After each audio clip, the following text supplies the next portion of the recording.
Bom, agradecemos, então, ao palestrante, ao Pedro, né, pelas valiosas contribuições. E lembrando que, se tivermos mais perguntas em relação aí à palestra do Pedro, elas vão ser respondidas no chat posteriormente. Quer dizer, recolhidas do chat e respondidas por e-mail. E, enfim, a gente vai estar junto aqui. Eu acho que esse evento ele fala mais um pouquinho do que a gente queria ouvir, de que precisamos falar sobre o assunto, né? Dificilmente a gente vai parar nesses 4 painéis de hoje. Então, acho que a gente tem que ficar aqui bem à vontade para trocar essas conexões e toda a troca que a gente tem que fazer ao longo desse dia de hoje, dessa tarde, é para fazer com que, mais do que conscientização, para que a gente esteja unido nessa temática dos riscos climáticos. Bom, então vamos para o segundo painel. Convidamos o senhor Elcio Batista, cientista social e mestre em Sociologia pela Universidade Federal do Ceará.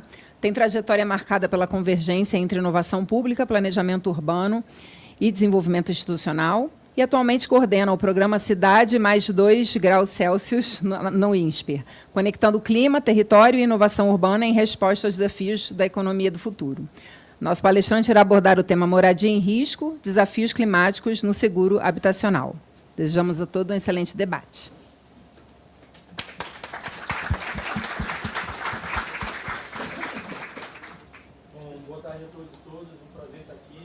Sim, em primeiro lugar, o convite que me foi feito, e Rodolfo, que entrou em contato comigo, mas a Elaine também, que é a presidente da Comissão de Seguros. Como já foi falado, eu trabalho no INSPER. Acho que muitas pessoas já conhecem o INSPER. O INSPER é uma escola de negócios que tem 25 anos no Brasil. E, ano passado, a gente iniciou lá um programa, eles me contrataram para criar um programa relacionado com mudança do clima e cidade, que se chama Desafio a Cidade mais 2 graus, justamente por conta disso. O clima está mudando, a tendência de aumentar a temperatura. A gente, de fato, está num novo paradigma. Aproveitando aqui a fala do Danilo, do Danilo, ele falou que o negócio do seguro é risco. O problema é que o clima ele produz muita mais incerteza. E incerteza você não consegue medir. E aí é onde está o problema e onde afeta o mercado de seguros. Porque você só consegue falar sobre risco se eu tiver algum tipo de modelo, como foi apresentado aqui pelo Pedro, capaz de me dizer qual é o risco de um determinado evento acontecer. É por isso que todos os modelos de seguro, eles olhavam sempre para o passado. Porque eu olhava para o passado, olhava a quantidade de eventos que tinham ocorrido, essa quantidade de eventos que tinham ocorrido, ela me dava uma projeção do que iria ocorrer para frente. Qualquer um de vocês conhece muito bem como é que funciona um modelo de seguro de carro, que talvez seja o mais eficiente para a gente entender esse sistema de precificação baseado no passado. Você olha para a idade da pessoa, você pergunta se ela é casada, se ela é solteira, se essa pessoa tem filhos ou não tem filhos, se a pessoa já bateu o carro alguma vez, não bateu o carro. Você vai e olha, você consegue dar uma precificação de uma apólice de seguro. Qual é o problema do clima? O problema do clima é que os eventos passados, eles podem não significar nada em relação ao que vai acontecer. Está todo mundo falando, por exemplo, que a gente pode ter um super El Niño esse ano. Pode ser que não. Pode ser que o Pacífico, as águas, rapidamente elas... isso é improvável, mas pode ser que elas se esfriem muito rapidamente e aquilo que estava previsto simplesmente não vai acontecer. Como foi lembrado aqui o Pedro, que ano passado parecia que ia ter uma temporada de furacões bastante significativo e não aconteceu. Então, o clima, por mais que a gente está trabalhando muito para aperfeiçoar modelos, para ter mais sensoriamento remoto, para ter mais dados e cada vez mais dados com uma precisão maior sobre o que acontece nos territórios, para que a gente seja capaz de tentar medir melhor o risco desses eventos extremos ao longo do tempo, né? Então, essa mudança de paradigma, ela é bem significativa, ela é bem importante e ela nos traz um grande desafio que envolve todas as áreas, né? Eu vou falar um pouco mais, talvez, aqui de cidades, mas hoje em dia, inclusive, o clima ele quebra com a fronteira rural-urbano. O que acontecia no mundo rural, a gente achava que ficava preso ao mundo rural. O clima, não. O que afeta a cidade, afeta o rural, o que afeta o mundo rural, afeta a cidade. Ano passado, por exemplo, por conta de eventos climáticos em algumas regiões do mundo produtoras de café, o café aumentou. vai aumentar aqui na cafeteria, aqui embaixo, o preço do café. Então, você tem efeitos que, ao ocorrerem no mundo rural, vão trazer graves consequências para o mundo urbano e vão criar instabilidade urbana, instabilidade social nas cidades, né? Eu quero começar a falar um pouco sobre vocês, não falando de clima, mas falando daquilo que a gente entende um pouco e que já fez com que o mercado de seguros evoluísse muito no mundo. Terremoto. Terremoto não é evento climático, é um evento geológico. E eu quero comparar 2 terremotos que aconteceram, mais ou menos com a mesma magnitude, muito parecidos em termos de eventos. E o que foi que aconteceu? Um ainda está em curso, a gente não sabe quantas pessoas morreram na Venezuela, fala-se oficialmente em 5.400, tem pessoas falando em 10 mil e tem projeções de que tem 30 mil pessoas desaparecidas. Um terremoto semelhante a esse ocorreu no Japão, em Noto. E olha o que aconteceu lá em Noto. Apenas 228 pessoas morreram, com a mesma magnitude, né? As mortes diretas relacionadas foram 732 mortes. Aí teve um tsunami, morreram 2 pessoas depois do terremoto. E a perda econômica foi de 10 bi. Na Venezuela, a gente já está falando de perdas econômicas em torno de 20 bi, segundo dados do Banco Mundial. O que aconteceu para que a gente tivesse uma diferença tão grande entre esses 2 lugares com terremotos muito semelhantes, né? É porque o Japão ele tem uma longa história de terremotos. Foram falados aqui de resiliência. Se a gente for olhar no Brasil, o estado mais resiliente a um evento climático, que é a seca, é o Ceará. Por quê? Porque o Ceará tem quase 90% do território dentro do semiárido. Então, o Ceará é o estado mais resiliente que a gente tem no Brasil à seca. São Paulo não consegue aguentar um ano de seca. Já tem processos que levam a falta de água, baixa pressão na rede, porque você não tem tanta água suficiente. Em alguns lugares da cidade, começa um processo de controlar a água, e você tem lugares que passam a receber só 3, 4 vezes água durante a semana. O que aconteceu com o Ceará? Como a gente vive uma história de seca há muito tempo, a gente aprendeu a conviver com a seca. O Japão é o país que mais tem eventos no mundo, sejam eventos climáticos, sejam eventos relacionados ao seu local, à ilha onde ele está localizado, eventos geológicos. Então, o Japão tem terremoto, tem maremoto, tem furacão, tem vulcão.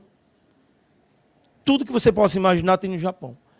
Então, é o lugar mais resiliente que a gente tem no mundo. O que eles foram aprendendo? Eles foram aprendendo o seguinte, que cada vez mais os terremotos eles eram mais fortes, que as construções que existiam elas precisavam mudar o padrão dessas construções, que eles precisavam, portanto, aperfeiçoar cada vez mais o uso de materiais nessas construções, aumentar a sua resistência e, portanto, a sua resiliência.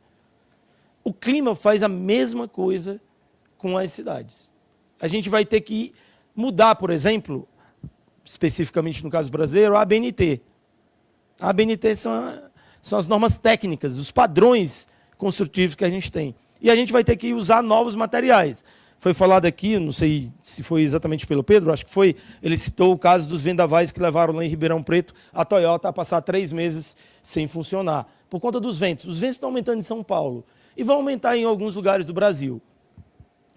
O que acontece?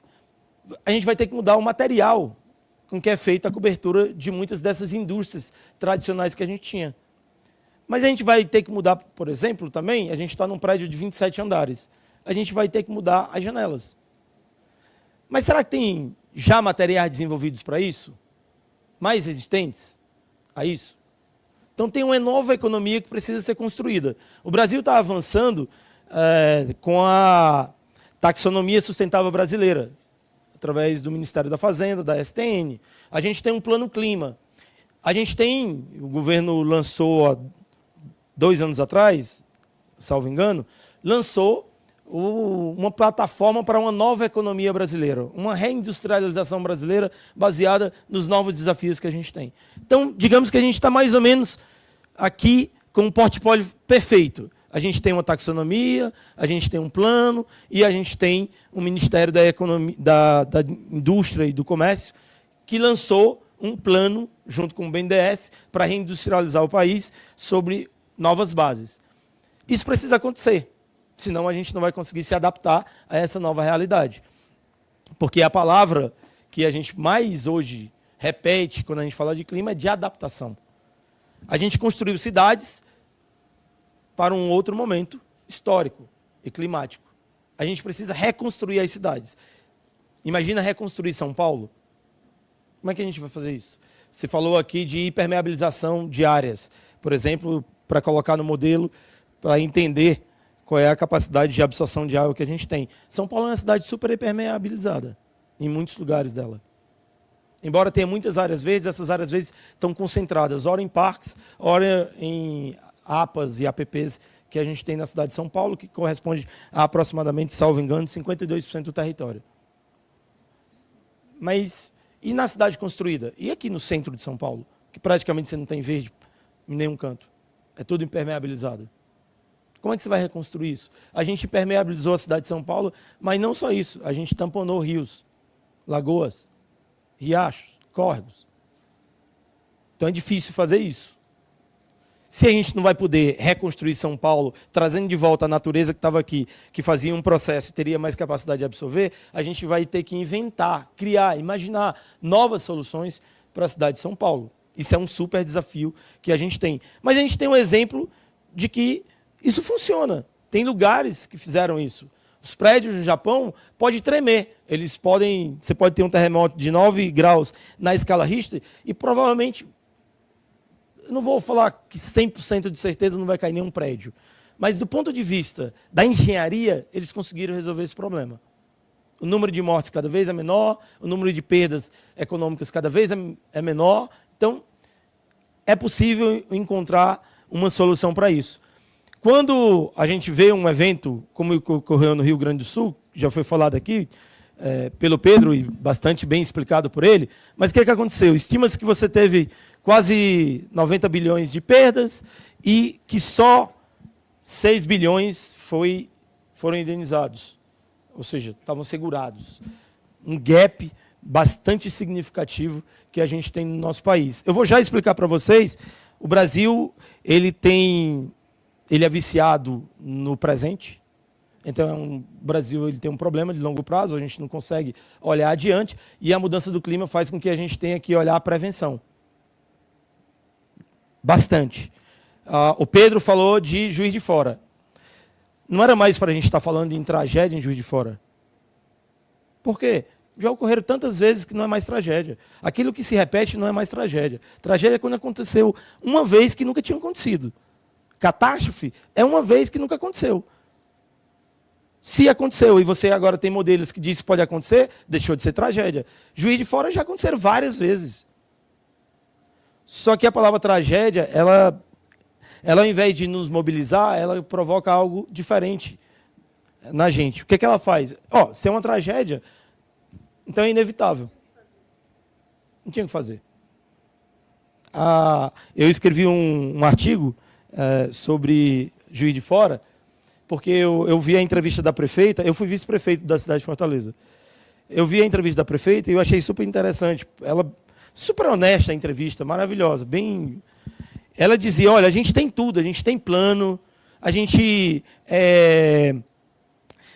tem toda a área mapeada dos riscos na cidade, mas a gente não pode fazer nada. Olha, você tem plano, tem a área mapeada dos riscos, como é que você não pode fazer nada? Se você sabe que aquela região está em risco, e se você tem um plano, você implementa o plano e retira as pessoas de lá. É muito simples. Então, mas a palavra tragédia, o que ela faz? É inevitável. Se é inevitável, eu não tenho como agir. Se eu não tenho como agir, eu não vou executar o plano. Essa lógica a gente tem que quebrar. O Japão quebrou essa lógica há muito tempo atrás para enfrentar os terremotos. As casas, por exemplo, quando eles começaram a perceber que o modelo que eles tinham não respondia mais aos terremotos e à magnitude dos terremotos, o que foi que eles fizeram? Mudaram o padrão de construção. Ao mudar o padrão de construção, ao mudar as normas técnicas, eles perceberam que as casas passaram a cair menos. Então, se você vai hoje no Japão, você não consegue construir uma casa, um prédio, baseado nos padrões antigos que existiam.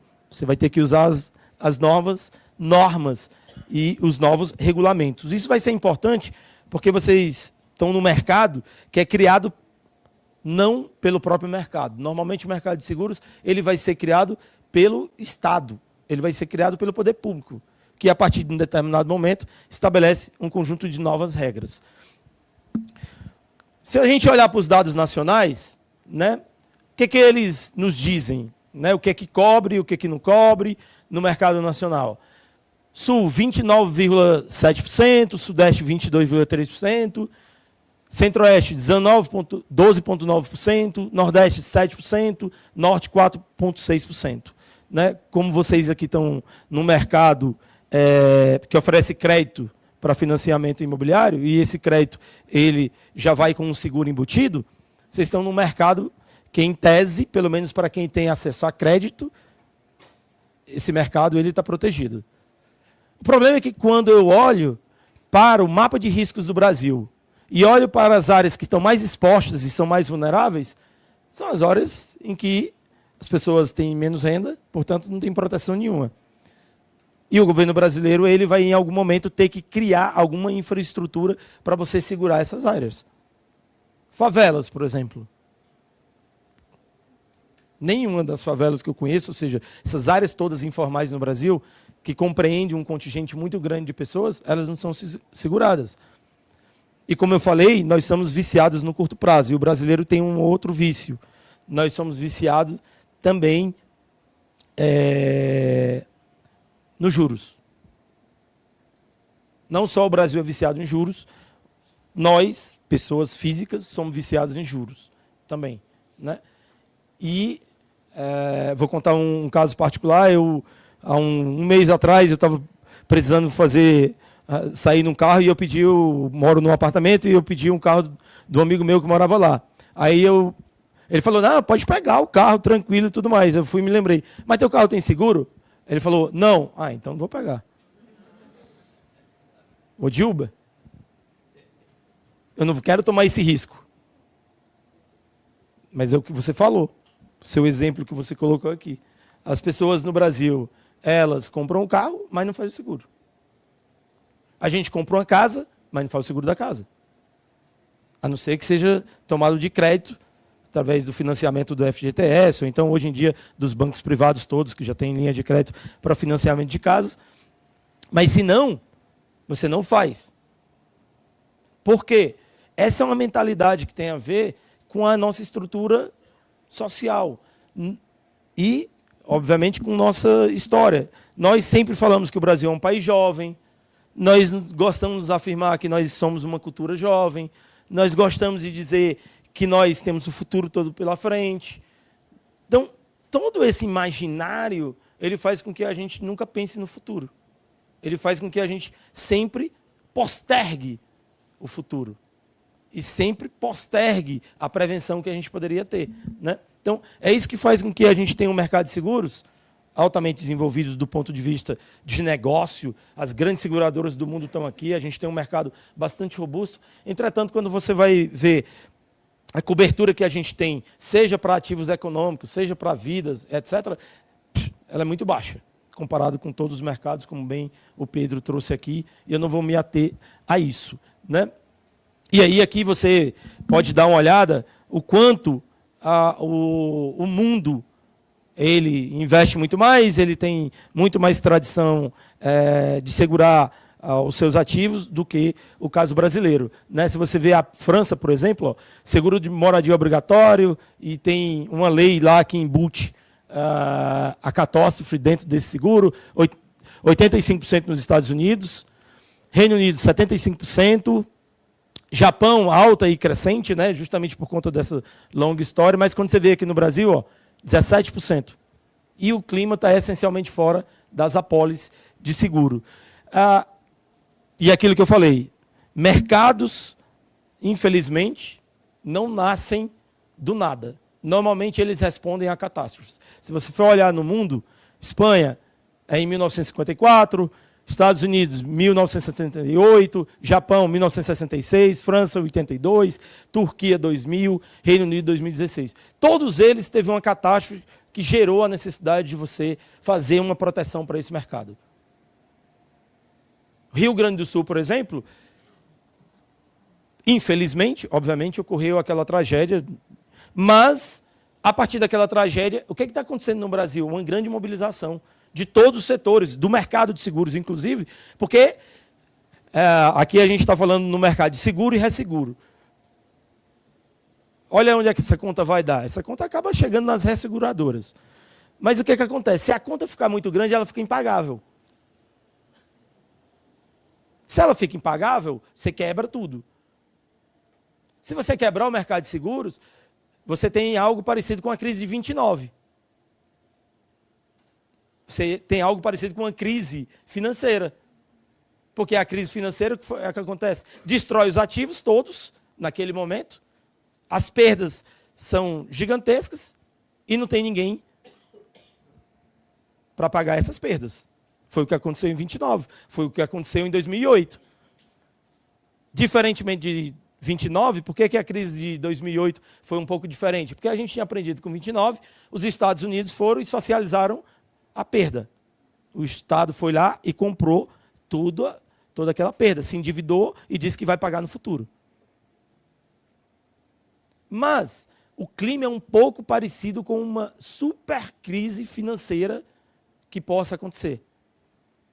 Em que você destrói todos os ativos e não tem ninguém, aí nesse caso especificamente, não tem ninguém para pagar essa conta, a não ser que o Estado chegue lá e diga que vai assumir. Por isso que cada vez mais, para determinados, nesse momento, pelo menos de transição, vai ter que ter um acordo, vai ter que ter algum tipo de seguro em que você tem uma parceria público-privada, como já acontece em outros lugares do mundo. Justamente uma presença em que o Estado, ele também faz um aporte junto com as seguradoras, porque só se depender das seguradoras, você não vai ter como ter sustentabilidade dentro do mercado, né?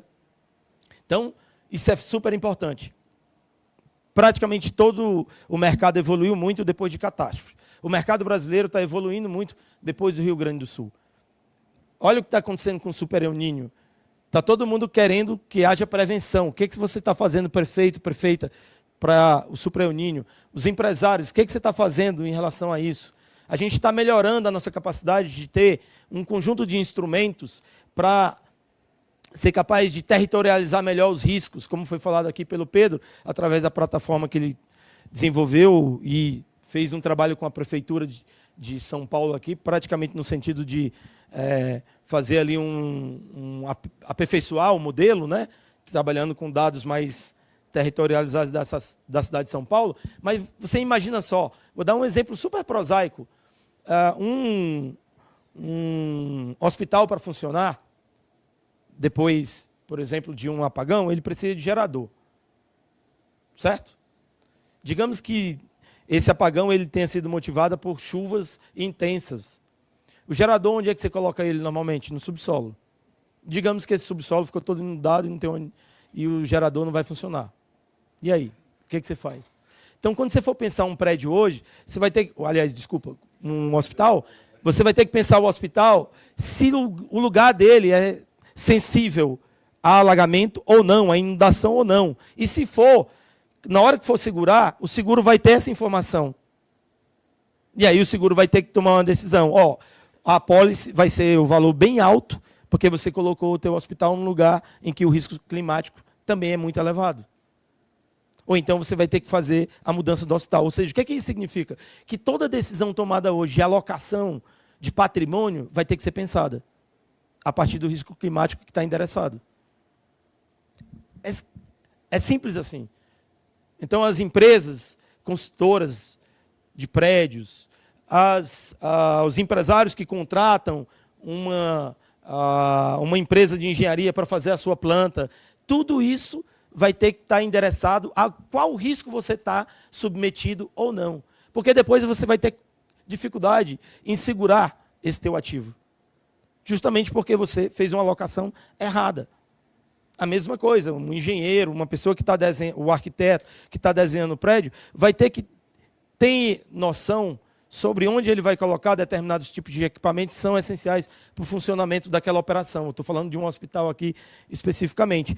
Todos vocês se lembram, um ano atrás aqui em São Paulo, talvez menos, 8 meses atrás, teve uma grande chuva, seguida de vendavais, 330 árvores caíram na cidade, a FEComércio fez um estudo, em um dia e meio foi 1,5 bilhão de prejuízo. Teve lugares em São Paulo que passou uma semana sem energia. Onde eu moro, lá em Itaim, praticamente os restaurantes só funcionavam com gerador. Os geradores não deu conta, as empresas que alugam gerador na cidade de São Paulo. Um gerador que normalmente a diária estava em torno de R$300, eles estavam cobrando quase R$3.000, mais de R$3.000. Então, o impacto econômico de tudo isso, e isso precisa cada vez mais ser pensado, né? A Califórnia, o Pedro também falou sobre a Califórnia. A Califórnia é interessante. O mercado de seguros está, aos poucos, saindo da Califórnia. Por quê? É impossível segurar as residências na Califórnia ou as empresas na Califórnia, dado o impacto dos incêndios. Como você vai segurar uma casa de $30 milhões que ela está sujeita a pegar fogo completamente a cada ano? Impossível. Não tem como. Você vai cobrar quanto de uma apólice dessa? $30 milhões, digamos assim. Quem que vai pagar 30 milhões se a casa vale 30 milhões? Ou seja, e vocês todos são aqui mais expertos do que eu no mercado de seguros. O mercado de seguros é um mercado, primeiro, que você paga para não usar. Segundo, que muitos pagam para poucos usarem. Senão ele não funciona. E ele só funciona por conta disso. Então, num lugar em que todo mundo que paga está submetido a todo mundo perder todos os seus ativos, é impossível você segurar esse local. E a mudança do clima, ela invariavelmente, ela precisa aumentar a resiliência desses lugares. Por isso que prefeitos, prefeitas, governadores, presidentes da República, eles estão sendo empurrados a uma agenda de resiliência climática.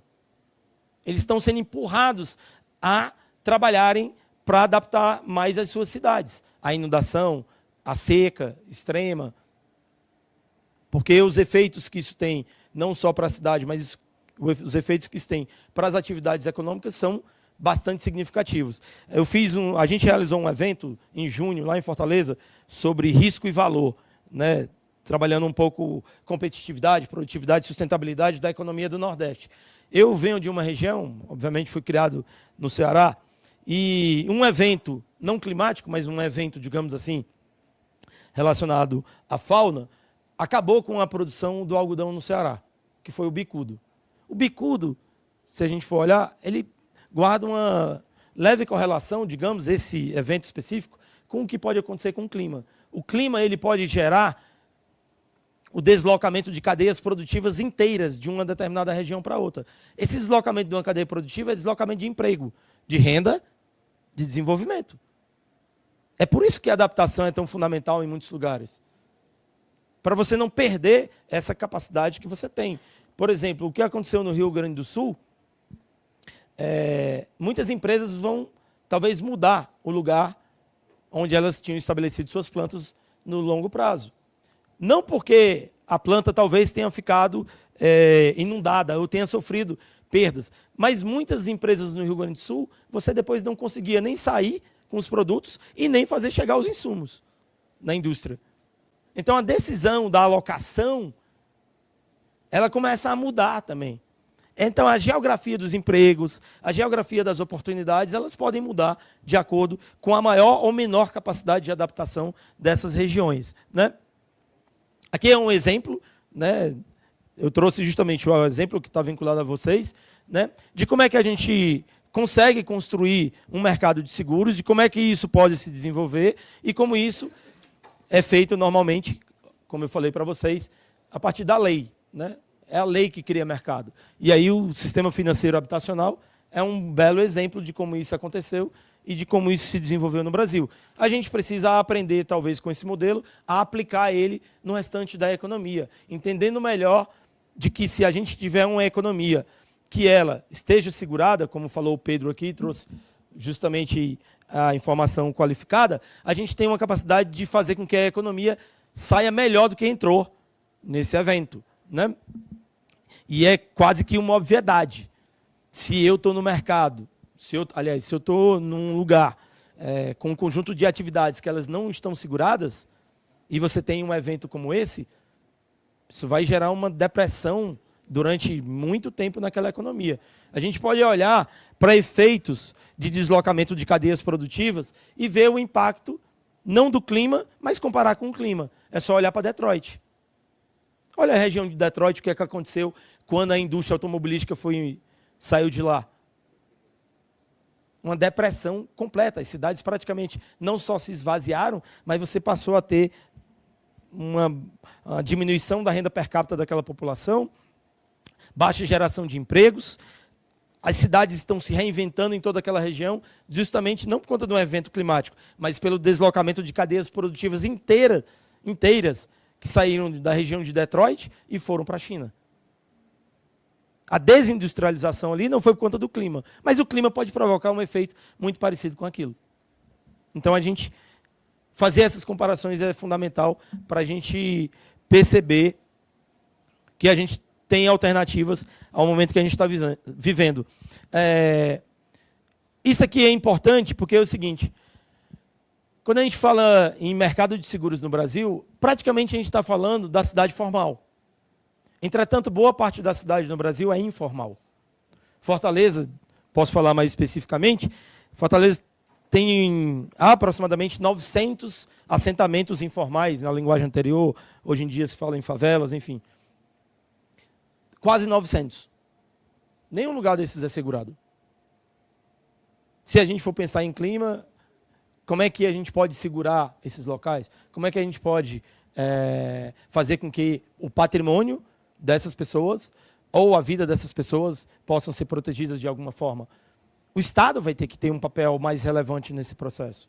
Eu não sei qual é necessariamente, mas que a gente vai precisar pensar sobre isso, a gente vai ter que pensar sobre isso. E aí eu trouxe isso aqui porque é o seguinte: tem algo que está acontecendo no Brasil, que muitas pessoas já estão se dando conta, que é o seguinte: a gente está envelhecendo. Aquela historinha que eu falei para vocês, de que a gente não pensava no futuro, de que o Brasil era um país jovem, de que o futuro ainda vai chegar, essa história está começando a mudar. Se eu olhar para essa sala aqui e perguntar, nos próximos 10 anos, quantas pessoas vão passar dos 60 anos aqui, eu tenho certeza que é um número bem significativo de pessoas, eu inclusive. Isso vai mudar um pouco o nosso mindset. E o envelhecimento, ele é importante, eu trouxe aqui para nós, até hoje no Brasil, aprendemos, ainda não mudou nosso imaginário sobre a casa própria no Brasil. Todos nós aqui fomos acostumados com a ideia de que o nosso sonho é ter uma casa própria. O sonho americano, o American Dream, era outro. O nosso é ter uma casa própria. E a gente continua com esse sonho. A Caixa martela na nossa vida, direto, de que a gente tem uma casa própria. Embora a gente fale muito de economia do compartilhamento, de que a gente está no novo tempo, é o aluguel, mas a gente quer comprar uma casa. Eu cheguei aqui em São Paulo ano passado e comprei um apartamento. Então, é verdade, o sonho continua na cabeça da gente. Bom, mas uma coisa é como a gente está envelhecendo, perder o patrimônio aos 70 é diferente de perder aos 30. Então, isso muda um pouco essa história. E eu não sei se vocês conhecem, a gente tem um autor bem importante, né, eu gosto bastante dele, o Eduardo Gianetti. Ele tem um livro chamado Valor do Amanhã.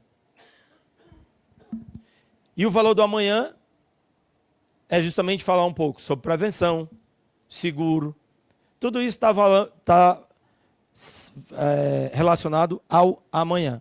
Entretanto, como nós somos uma cultura baseada no curto prazo, baseada no presente, baseada no endividamento, no presente, para realizar a nossa finalidade aqui e agora, a gente tem pouca preocupação com esse amanhã.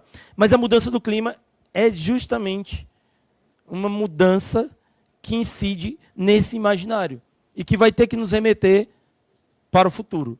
É uma mudança antropológica, sociológica no Brasil. Apesar da gente achar que a economia não tem nada a ver com sociologia, com antropologia, mas é uma mudança de imaginário bem importante para que esse mercado de seguros ele consiga se desenvolver e ele consiga proteger vidas e proteger mais o patrimônio das pessoas. A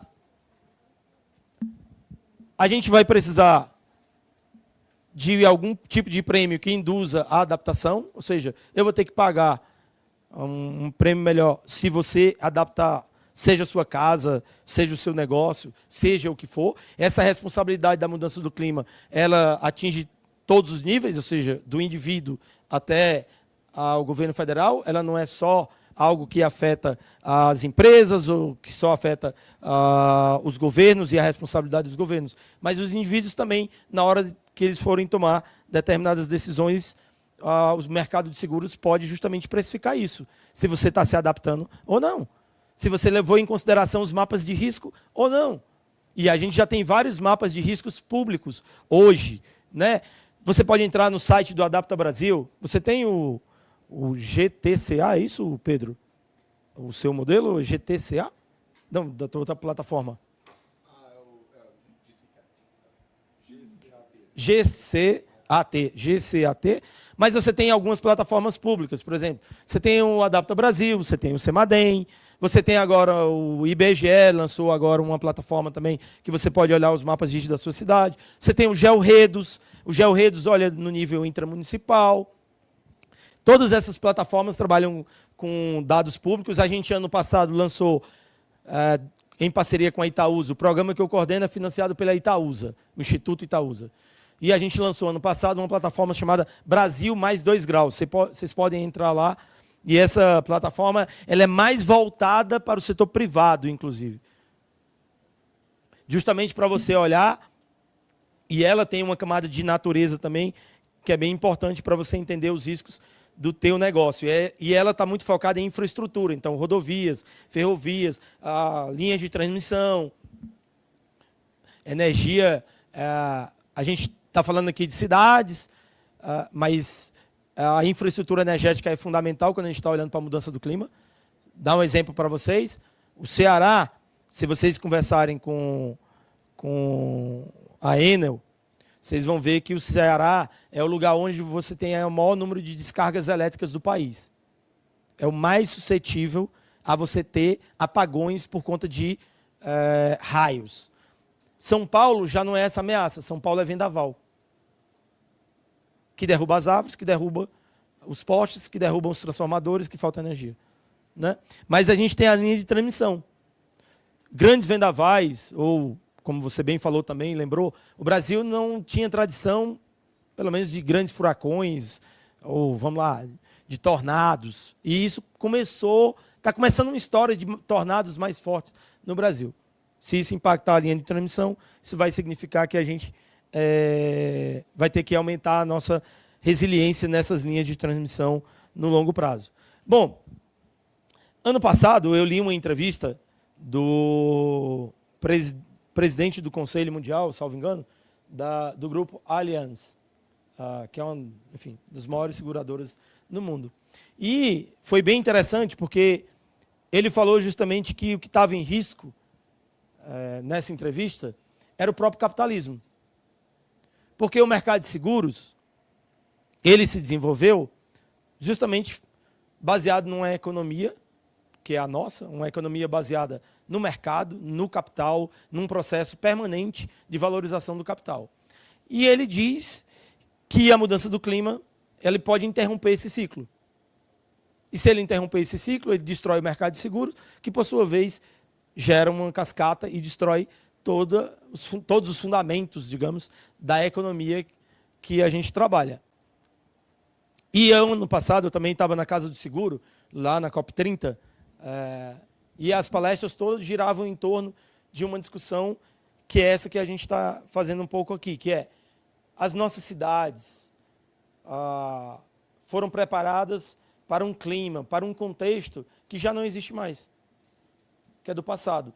Se vocês forem nas cidades europeias, visitarem as cidades europeias, principalmente aquelas partes mais históricas, o que vocês vão ver lá? Pedra e concreto. Não tem uma árvore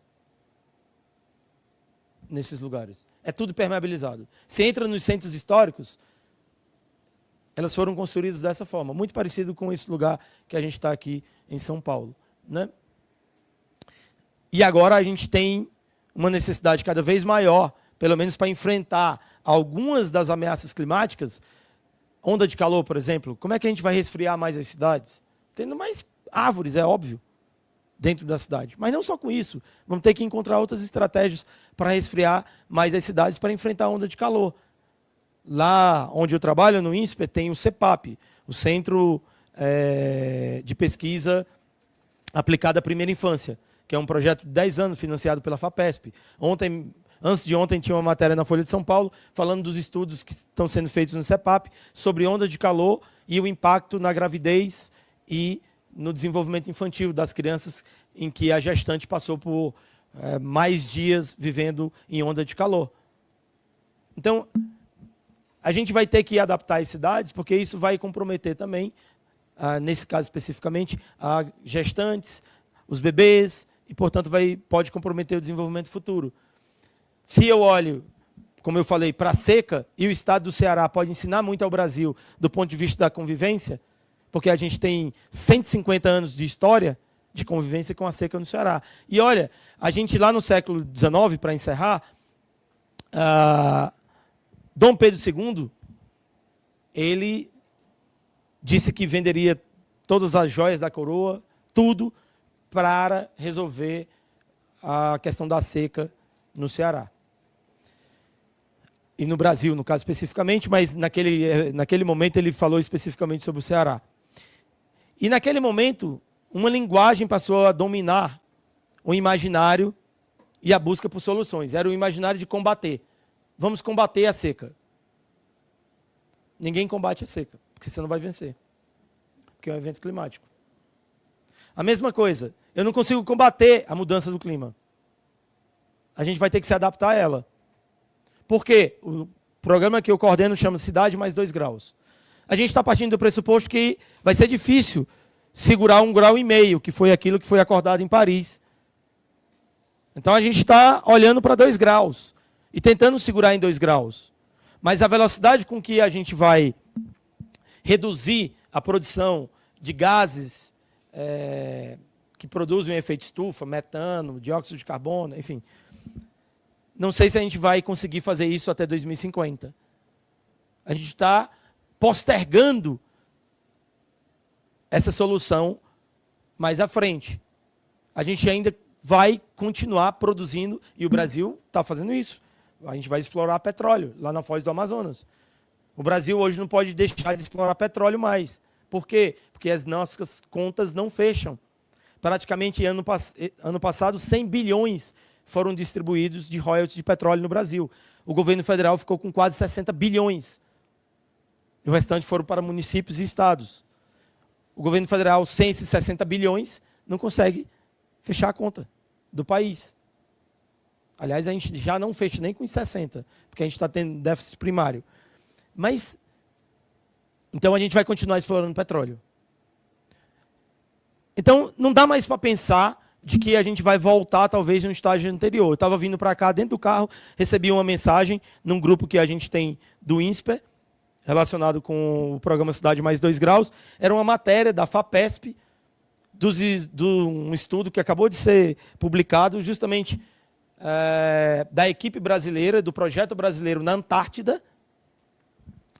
E esse estudo está revelando que cada vez mais os rios atmosféricos que chegam à Antártica, que são correntes de ar quente que chegam à Antártica, seja por cima, seja por conta da água quente, estão aumentando o degelo da Antártida. E, portanto, isso vai produzir rapidamente uma elevação do nível do mar, ou pode produzir uma elevação do nível do mar. O Brasil tem, das 136 cidades do mundo, acima de 1 milhão de habitantes, cidades portuárias, 10 estão no Brasil. E aí eu falei aqui de que o mercado segura a cidade formal e não a cidade informal. Entretanto, quando eu olho para o litoral brasileiro, a cidade formal está no litoral. E a cidade formal, cara, está no litoral. É só olhar para as cidades brasileiras onde é que estão os prédios mais caros, no Rio de Janeiro, em Fortaleza, em Recife, enfim, Balneário Camboriú, etc. Então, essa ameaça climática vai ameaçar essa cidade formal, essa cidade que tem renda para contratar a pólice de seguros. Então, isso é uma demonstração de que o clima ele não tem fronteira, ele atravessa as classes sociais. Entretanto, o maior impacto justamente são nos grupos mais vulnerabilizados, nos grupos mais expostos do nosso país. Para finalizar, por isso que, do ponto de vista do setor público, os investimentos precisam acontecer nessas áreas, porque senão a desigualdade no Brasil vai não só levar à perda do patrimônio das populações que já são mais vulneráveis, mas também a vida dessas populações, e daí, por isso que tem um debate muito grande sobre justiça climática. Mas, enfim, eu espero que eu possa ter colaborado com vocês para dar uma visão talvez mais histórica e estrutural desse processo, e isso combinar um pouco com a visão do Pedro, que é mais conjuntural e mais focada no entendimento dos números do mercado e dos impactos que você tem na economia e no patrimônio das pessoas. Mais uma vez, super obrigado pelo convite. Se tiver algum tempo, posso responder alguma questão. Professor, a gente tem uma pergunta no chat. Ótimo. Quer fazer a sua primeira? Vou fazer as duas, eu respondo as duas. Bom, primeiro, parabenizar Pedro, Elcio, aí, apresentações inspiradoras, né? Mas eu queria fazer um comentário que eu achei também importante na questão de alcançar mais volume de negócio, né? Mais, segurar mais o Brasil, né? Que eu poderia chamar assim. O que chama atenção, por exemplo, é que a gente ainda tem um grande desconhecimento da interação dos produtos, o habitacional, condomínio e residencial. Isso é uma coisa que a gente precisa também investir, em explicar para o cliente que o conteúdo dele no habitacional não está coberto, que o condomínio é só o básico, não é o conteúdo. Eu acho que a gente também tem que insistir nesse tema, se me permite falar nessa questão. E outra coisa que eu queria também ressaltar, que esse trabalho todo do Rio Grande do Sul, o que aconteceu no Rio Grande do Sul é um marco, não tem dúvida nenhuma, acho que Pedro, vocês falaram com muita propriedade, ele já tem um efeito importante. Hoje, 80% de market share das seguradoras que operam no residencial estão ofertando alagamento. Só que isso, infelizmente, ainda não há nem oferta, não há nem aquela... você tem uma dificuldade de vender, porque você precisa de massa. Para fazer, você colocou muito bem que o que faz o seguro funcionar são muitos pagando para poucos usarem. Então, se você tem meia dúzia de contratação, que é o caso que você mostrou aí, na verdade hoje está em torno de 2% a 3% de cobertura de alagamento, falando do residencial. Então, o seguro habitacional ele tem muito a ensinar para a gente, porque ele tem uma cobertura compreensiva, você não tem como fazer antisseleção, quer dizer, você tem que comprar o pacote, né? Então a gente tem que estudar alternativas aqui, em conjunto com o próprio condomínio, o próprio residencial, talvez para ter mais volume de mercado. E eu também gosto de citar o exemplo do condomínio, que teve um famoso caso de desmoronamento no passado, que a lei falou, não, agora você tem que ofertar o seguro amplo. Só que esse seguro amplo não pegou. Ainda hoje é algo que tem pouco volume, pouco consumo. Então, eu só queria fazer essas considerações e dizer que a gente tem bom trabalho aqui pela frente e temos informação, isso que é importante. Acho que hoje não dá para falar que nós não temos matéria-prima para estudar e continuar essa nossa jornada aqui de tentar fazer o mercado crescer e ter mais volume de segurados. Obrigado. Super legal. Deixa eu fazer uma pergunta para ajudar na resposta. Quantas pessoas aqui moram em condomínio? Levanta a mão. Quantas pessoas já participaram de um simulado de evacuação de condomínio por incêndio?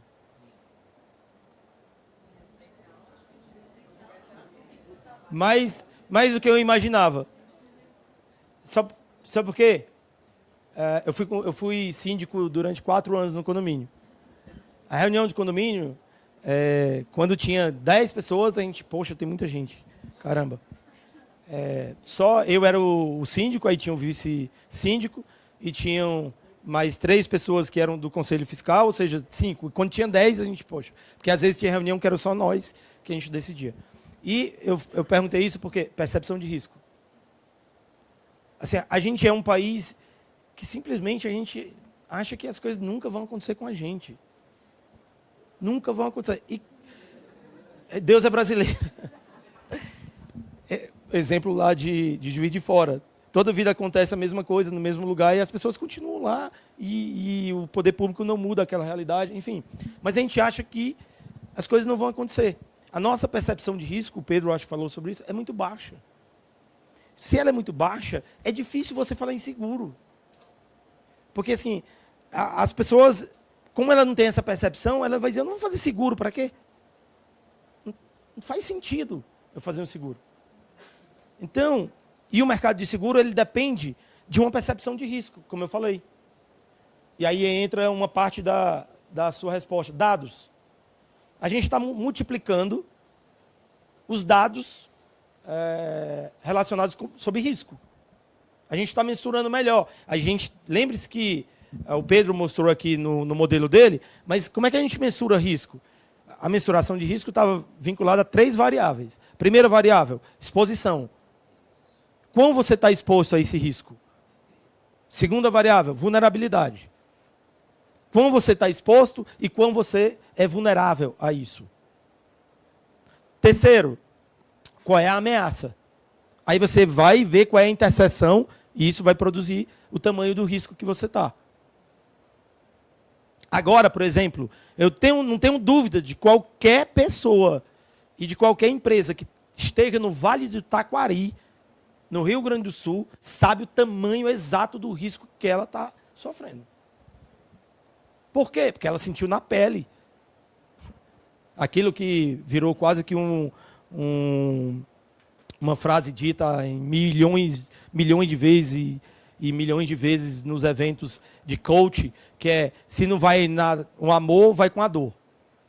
Então, a dor fez eles perceberem o tamanho do risco que eles estavam envolvidos. E agora você vai lá, eu duvido que uma empresa daquela não esteja contratando uma apólice de seguro. Eu não sei se os seguros vão fazer a apólice, mas que eles vão estar interessados, eles vão estar interessados. Mas, então, a outra é dado. E aí a gente está produzindo dados. Mas veja, ano passado, quando eu cheguei aqui, em São Paulo, que eu estava estruturando o programa, o que a gente vai fazer e tudo, aí vou começar a ler algumas coisas aqui, aí me deparei. Eu, como passei 6 anos coordenando um grupo de contingência no Ceará, por conta da maior crise que o Ceará sofreu, de 2012 a 2018, o Ceará passou a maior crise, 6 anos seguidos de seca. Isso nunca tinha ocorrido nos últimos 70 anos no estado do Ceará. A maior crise e a maior seca do Ceará foi em 1877, que hoje já tem um estudo que foi publicado, que foi um super El Niño que ocorreu em 1877. 180 mil pessoas morreram no estado do Ceará, no Brasil aproximadamente entre 400 e 500 mil pessoas. É o maior evento climático da história do Brasil. É tanto que eu vou escrever um livro sobre ele. Já vou dizer aqui para ninguém pegar a ideia. Mas assim, o que acontece? Por que foi documentado no Ceará? Porque tinha um médico, historiador, que escreveu um livro contando sobre a seca de 1867, e depois ele publicou um livro de ficção chamado A Fome, baseado justamente na seca de 1877. Mas, durante esses 6 anos lá no Ceará, dado para a gente era muito importante. E a gente tem, por exemplo, os dados que a gente tomava, eram todos os dados da NOAA, ou da Europa. Porque são dos modelos nacionais, dos modelos globais e dos modelos regionalizados. Então, a gente utilizava muito esses modelos. Mas, ano passado, a Folha de São Paulo, vocês podem entrar e procurar aí, fez uma matéria sobre estações meteorológicas em São Paulo. Sabe quantas estações meteorológicas tem em São Paulo? Salvo engano, 29. Dessas, nem todas funcionam online 24 horas. E dessas, algumas estão quebradas. e tem pouca manutenção. Então, como é que a gente vai melhorar a nossa capacidade de saber, do ponto de vista... E eu estou falando estações meteorológicas que nem mede tudo, tá? Mas, vamos lá, são pluviômetros. Então, a gente deveria o quê? Ter muito mais. E a gente precisa de muito mais. Porque, senão, a gente vai ter sempre o dado meio falho. E, ao ter o dado meio falho, o clima já é muito incerto. Se eu não tenho um dado mais próximo da realidade, ele vai ser mais incerto para mim. O modelo, a certeza dele, o aperfeiçoamento dele, depende do dado preciso. Se o dado é impreciso, não vai funcionar tão bem. Então, dado. E o terceiro, comunicação. Como você falou, tem produtos que estão aí há muito tempo, mas como é que você avança na comunicação? E aí, eu acho que dados, mais, cada vez mais a percepção de risco aumentando, vão fazer com que você tenha uma comunicação que funcione melhor. Eu posso dizer para você, eu nunca vi no Brasil, depoimento pessoal, tenho 52 anos, eu nunca vi no Brasil uma mobilização tão grande quanto eu estou vendo desde o ano passado, quando eu comecei a trabalhar mais diretamente com essa questão climática lá no INSPER, do mercado se movimentar tanto quanto de seguros. Essa movimentação está em todo lugar. Então, eu acho que o mercado de seguros está, digamos, está fazendo o papel dele cada vez mais, e isso eu acho que está impactando e está fazendo com que você tenha mais pessoas falando sobre isso, e aí você vai criando cada vez mais, digamos, um aprendizado coletivo, porque a gente também precisa que as pessoas aprendam sobre isso. Desculpa, eu falei tanto que esqueci. Não. É que eu não sei se tem tempo ainda para... Você pode fazer juntas duas. Bom, primeiro, Elcio, parabéns aí pela apresentação. Obrigado, né, pela contribuição aqui com a gente do mercado e principalmente com a comissão de habitacional. Eu queria fazer uma pergunta específica. Foram abordados vários temas muito importantes, mas tem um que me chama a atenção que eu acho que é importante e que não foi ressaltado. Eu queria saber se você tem conhecimento sobre isso, sobre iniciativas ou sobre estudos em relação a isso, que você tocou um ponto nesse ponto, quando você falou da questão das janelas, da troca das janelas ou da adaptação das características construtivas. Existem iniciativas que você conheça ou estudos que foquem nisso, né? Quais são as características construtivas que uma residência, né, como a gente está falando aqui de habitacional, precisa ter para que ela possa ser ou ter essa resiliência para esses próximos 30 anos. Né? Quando a gente fala de habitacional, nós estamos segurando uma residência por mais ou menos 30 anos. O que pode ser feito, se há alguma coisa que já está sendo feita nesse sentido, para que a gente possa suportar e que as residências tenham maior resiliência para aguentar mais esses eventos que vêm pela frente? Legal, qual é a pergunta? Porque aí eu tento combinar com ele. Ou eu já fui. Super legal a sua pergunta. A Itaúsa, inclusive, ela tem financiado muito, o Instituto Itaúsa, não Itaúsa, o Instituto Itaúsa tem financiado muitas pesquisas na economia sobre a economia da adaptação, que responde ao que você está fazendo. E aí você tem muitas iniciativas acontecendo, tanto usando pesquisas financiadas através dos editais de pesquisa, como o FAPESP, por exemplo, aqui em São Paulo, mas também do CNPq, etc. Então, você tem algumas pesquisas sendo feitas em parceria com as empresas para desenvolver novos materiais. Você tem um movimento da própria sociedade civil trabalhando com a economia circular, que tem feito com que haja a pesquisa e o desenvolvimento de novos produtos, justamente que aumenta a resiliência e, ao mesmo tempo, fortalece a economia circular como um todo, a ideia de sustentabilidade mais abrangente. Você tem iniciativas de algumas empresas especificamente que desenvolvem produtos. Eu vou falar aqui especificamente do nióbio, não sei se vocês conhecem a história do nióbio. O Brasil é o detentor das maiores reservas de nióbio do mundo e detém praticamente 90% do comércio de nióbio do mundo.